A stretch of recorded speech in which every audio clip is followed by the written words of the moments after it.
Hello everyone, this is your 17th chapter, The Gift of Wali Dad. The Gift of Wali Dad. What would you do if what would you do if you unexpectedly get a lot of wealth, धन, दौलत. अगर आपको अचानक unexpectedly जिसकी आपने कभी सोचा नहीं था, कल्पना नहीं की हो, बाई चांस, और आपको अचानक बहुत सारा धन मिल जाए, then what would you do? तो आप क्या करोगे? Will you buy all that you want and lead a luxurious life? तो आप क्या करोगे? सब कुछ खरीदोगे.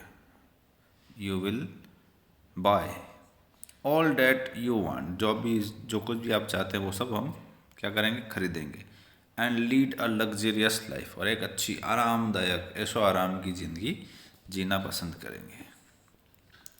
Most people would do that. बहुत से लोग इस प्रकार से ऐसा करते हैं. बट नॉट वाली डैड द ग्रास कटर. वाली dad a person name and who is a grass cutter.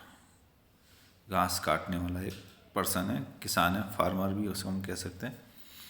So dear students, let's read this chapter. What is going in this? Give attention. In a mud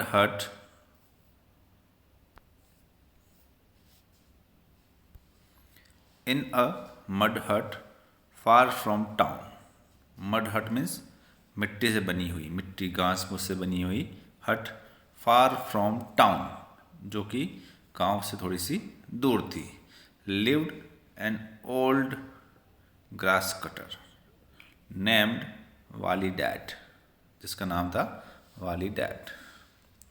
every morning Wali Dad cut and bundled tall wild grass. हर morning वो क्या करता था? घास को काटता और उसका बंडल बना के सेल करता था. एवरी आफ्टरनून, और हर दोपहर को, he sold it as fodder in the market place, और बाजार में जाकर उसको बेच देता था. As fodder. Fodder means food for horses and farm animals. Fodder.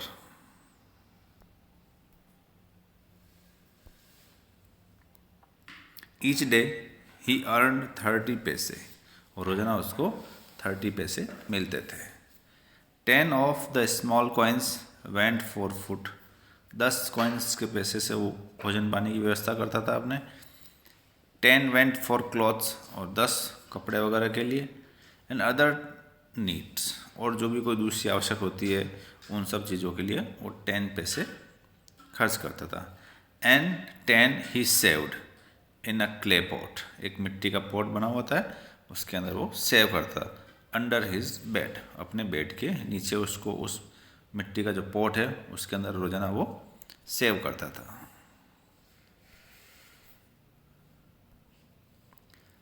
In this manner वाली dad lived happily for many year. इस प्रकार का रोज का काम था कट द ग्रास, घास को काटना, and sold in the market, market में बेचता था. उसके बाद जो कुछ पैसे बचता था, इस प्रकार का डेली का रूटीन उसका था. इन दिस मैनर, इस प्रकार से, वाली डैड लिव्ड हैप्पीली, खुश रहता था. फॉर मैनी ईयर्स, कई दिनों, कई वर्षों तक वो इस प्रकार के अपनी जीवनचर्या से खुश रहा था. One evening Wali Dad dragged out the pot to see how much money it held. एक दिन उसने शाम को उस मिट्टी के पॉट को बाहर निकाला और देखा कि उसके अंदर कितना पैसा इकट्ठा हो गया. ही वॉज अमेज्ड, तो उसको इस बात को जान बड़ा आश्चर्य हुआ, स्तब्ध हुआ. To find that his coins had filled it to the brim. Brim मतलब कहते हैं ऊपर के किनारे तक. The top edge of a cup, bowl या ग्लास, जिसका जो बिल्कुल छलाछल भर चुका था, ब्रिम. उसको इस बात को जानकर आश्चर्य हुआ था, अरे वाह, मैं रोज इकट्ठे करता था और ये तो आज पूरा भर चुका है.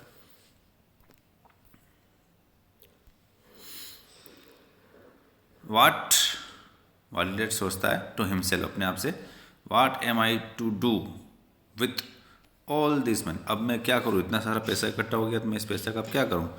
आई need nothing more than I have, जो मेरे पास है उससे ज़्यादा मुझे कुछ चाहिए ही नहीं। I need nothing more than I have. Wali Dad thought and thought, अब उस बात के ऊपर विचार करता रहा। At last he had an idea, और अंत में जाकर उसको एक idea, he got an idea, उसको एक विचार आया।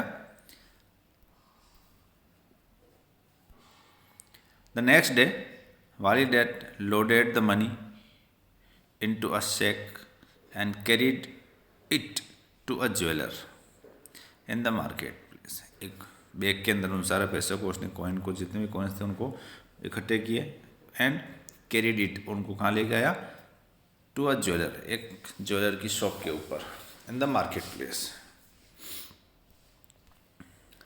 ही exchange all his coins for a lovely gold bracelet, a piece of jewelry worn around the wrist और arm, हाथ में पहनते हैं ना वो, उस प्रकार का एक्सचेंज, उसने पैसे के बदले वो गोल्ड कॉइन ले लिया। देन वाली dad visited the home of a travelling merchant, और जब वो उस मार्केट में रास्ते में जा रहा था तो उसने किसी मर्चेंट के यहाँ पर, ट्रैवलिंग मर्चेंट के घर पर विजिट किया, वो उसके वहाँ गया था, मिलने गया। वाली डैड कहता है, tell me in all the world who is the noblest lady. उसने मुझसे, मर्चेंट से पूछा कि मुझे बता, who is the noblest lady in the world, इस संसार में सबसे अच्छी, नोबल, एकदम सभ्य लेडी कौन है, उसके बारे में मुझे बताओ। मर्चेंट कहता है, विदाउट डाउट, बिना किसी डाउट के, बिना किसी शक के, it is the young queen of खाइस्तान, बिना किसी संकोच के, बिना किसी संकोच, उसने एक ही बात कही, ये जो लेडी है वो है खाइस्तान की लेडी है। I often visited her palace, मैं अक्सर उसके महल में जाके उससे मिलता हूँ। Just 3 days journey to the east, जब भी मेरी कोई ईस्ट के अंदर जर्नी हुई थी, अभी 3 दिन पहले ही मैंने वो जर्नी की थी, उस दिन मैं उनसे जाकर मिल के आया हूँ। वाली डैड कहता है, डू मी अ काइंडनेस, मेरा एक अच्छा काम कर, मेरे मुझ पर एक उपकार करना। Do me a kindness means मेरे पर एक उपकार करना। The next time you pass that way, जिस दिन, अगली बार जब भी तुम उस रास्ते से गुजरो या वहाँ से जाते हो, give her this little bracelet with my compliments, मेरी शुभकामनाओं के साथ, कॉम्प्लीमेंट्स शुभकामनाओं के साथ, मुझे मेरा जो ये, मैंने जो ब्रासलेट मैं दे रहा हूँ, ये ब्रासलेट उस लेडी को दे देना। उनकी प्रशंसा में या उनकी प्रेज के अंदर इस प्रकार के कॉम्प्लीमेंट अपन किसी के लिए करते हैं ना, वो तो वाली डैड चाहता था कि ये ब्रासलेट मर्चेंट उस लेडी को दे दे एज अ कॉम्प्लीमेंट, गिफ्ट के रूप में।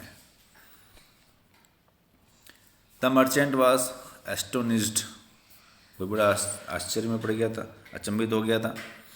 But he agreed to do, किंतु वो इस काम को करने के लिए तैयार हो गया। What the ragged grass cutter asked, जो भी उस रैग्ड मीन्स फटे कपड़े, wearing old and torn cloth, जिसने पुराने फटे कपड़े पहन रखे थे, किसान था वो, उसकी बात को सुनकर मर्चेंट बड़ा एस्टोनिश हो गया था, वो तो अचंभित हो गया था, फिर भी उसने उस काम को करने के लिए एग्री हो गया था। Soon after, the merchant found himself at the palace of the queen of खाइस्तान। कुछ टाइम बाद, soon after means कुछ समय बाद ही, the merchant found himself at the palace of the queen of खाइस्तान। He presented the bracelet to her as a gift from वाली dad, और उसने उस bracelet को उस लेडी के सामने प्रेजेंट किया एज अ गिफ्ट, कि ये वाली डैड ने आपके लिए एक उपहार भेजा है, आप इसको स्वीकार करें। क्वीन एडमायरिंग द ब्रासलेट, उस ब्रासलेट की प्रशंसा करते हो, wow what a lovely piece, how lovely, कितना सुंदर है, how lovely.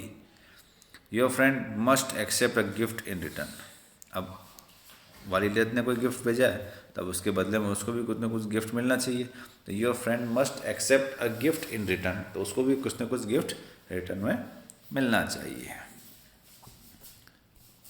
My servants will load a camel with the finest silk. मेरे जो सर्वेंट्स हैं वो एक केमल के ऊपर बहुत सारे सिल्क की गांठें लोड कर देंगे और आप उसको वाली डेट को प्रेजेंट कर देना। When the merchant arrived back home, he brought the silks to the hut of वाली डैड। और जब वापस लौटा वो मर्चेंट लौट के आया तो उसने वो सारी सिल्क की जो सारी जो बंडल्स थे वो उसने वाली डेट की हट के वहाँ पर ले जाके रख दिए। Wali Dad, oh no this is worse than before, ये तो पहले से भी बड़ा काम हो गया। What am I to do with such finery, मैं इस प्रकार के गिफ्ट से मैं क्या करूँगा।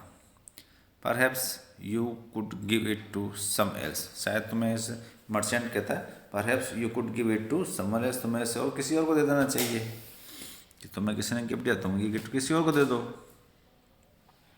वाली Dad thought for a moment, उसने कुछ समय तक के लिए सोचा।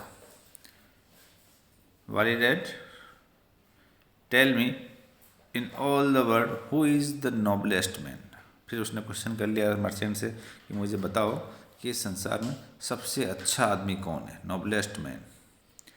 मर्चेंट कहता है that is simple, it is the young king of नेकबाद। ये तो बहुत ही सिंपल क्वेश्चन है। It is the young king, जवान राजा है, ऑफ नेकबाद। His palace to I often visit, उसका जो पैलेस मैं भी वहाँ अक्सर मिलने जाया करता हूँ।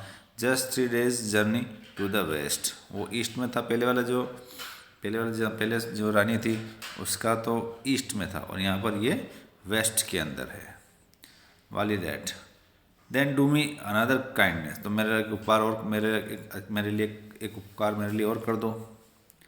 On your next trip there give him these silks with my compliments, कि ये जो सिल्क्स हैं अगली जर्नी के अंदर जाकर तुम वहाँ पर उस राजा को ये जो मेरे कॉम्प्लीमेंट्स के रूप में, मेरे उपहार के प्रेजेंट के रूप में उनको ये दे देना। So dear students, it is sufficient for today and we will continue it in our next video.